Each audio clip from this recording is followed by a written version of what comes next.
Check this out.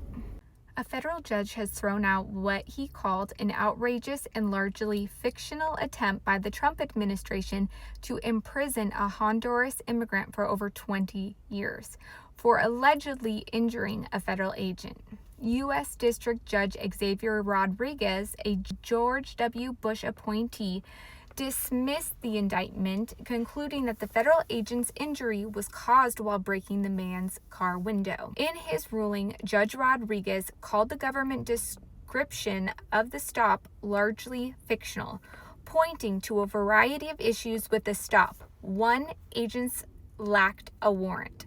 2, there was no evidence there was an order of removal from the country. And 3, officers only asked about his immigration status after they forcefully removed him from the truck and handcuffed him. The case arose from a June stop in San Antonio after an agent acted on an uncorroborated tip. The judge condemned the agent's break car windows first and ask questions later approach.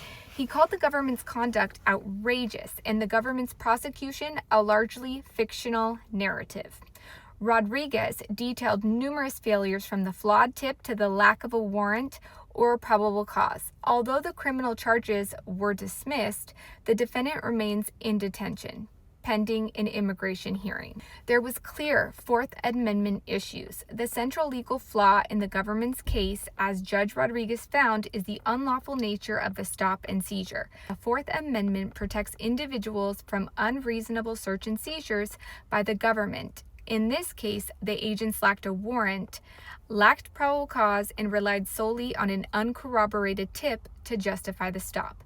The agent then escalated the encounter by breaking the car window before verifying immigration status or explaining the reason for detention. Because the officers acted without legal justification, any evidence or charges stemming from that encounter were tainted by illegality under what's known as the fruit of poisonous tree doctrine. Judge Rodriguez's repeated use of the word outrageous signals that he found DHS's actions not merely mistaken, but constitutionally intolerable. Legally, Judge Rodriguez's decision reaffirms legal principles. Federal agents are not above the Constitution. Immigration enforcement must still comply with the Fourth Amendment, and self-inflicted injuries cannot lawfully be used to manufacture criminal liability.